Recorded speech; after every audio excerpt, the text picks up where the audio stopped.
আসসালামু আলাইকুম রহমতুল্লাহ। আলহামদুলিল্লাহ, আমাদের সব হাঁসগুলোই কিন্তু বিক্রি হয়ে গেছে। তো আমি আগেই বলেছিলাম যে আমাদের হাঁসগুলো কিন্তু বিক্রি করে ফেলবো, কিন্তু আমি ভাবিনি এত তাড়াতাড়ি বিক্রি হয়ে যাবে। মাত্র 5 দিনের মাথায় আল্লাহর রহমতে সব হাঁসগুলো বিক্রি হয়ে গেছে। এখন আপনারা বলতে পারেন, ভাইয়া এই যে কতগুলো হাঁস রয়েছে, তো এগুলো থাকতো না, কারণ এগুলো আমাদের বাসার জন্য রেখেছি। বাসা বলতে আমাদের আত্মীয়, আমার কাকা কাকি, তাদের জন্য রেখেছি, আমার দাদা বাড়ির।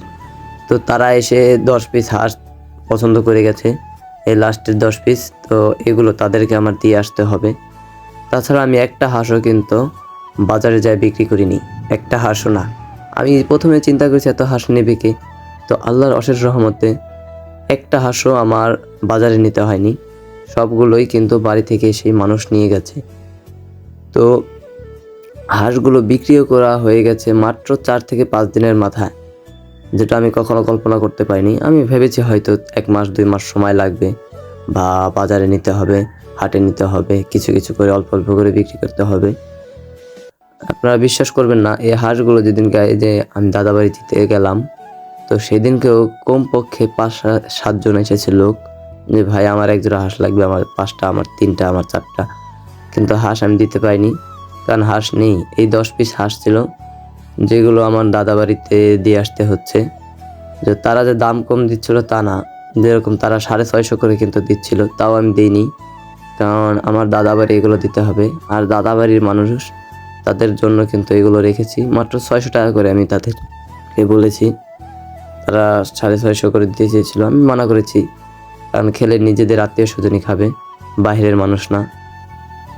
আর এখানে 2টো হাঁস আছে আবার আলাদা করা, যে দুটো হলাম আমাদের পায়ে সুতো বেঁধে রেখেছি, কারণ ওই দুটো আবার অন্য কারো এখানে রেখে গেছে 2 দিনের জন্য। তারা একটু বেড়াতে গেছে, আমাদের পড়শি বেড়াতে গেছে, তো বলেছে যে 2টা হাঁস আপনি রেখে দেন, পায়ে সুতো বেঁধে রেখে দেন, ওই দুটো বিক্রি করেন না।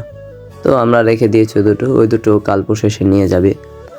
আর যারা চিন্তা করেছিলেন যে হাঁস পালবেন বা পালার নিয়ত করেছিলেন, যে আমার দেখা দেখি যে ভাই হাঁস পালতেছে, এখান থেকে তো একটা বেনিফিট পাচ্ছে, তো আমিও হাঁস পালবো, তারা নিরাশ হবেন না।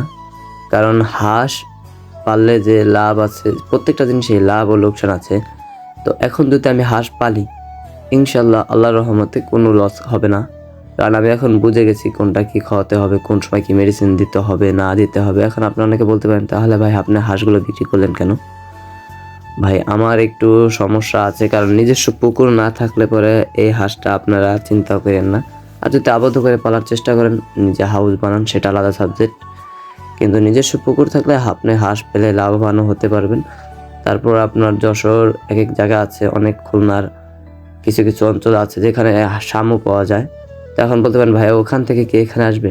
হ্যাঁ, বেশি না, মাত্র 400 টাকা বস্তা আপনার বাড়িতে আমার এসে দিয়ে যাবে।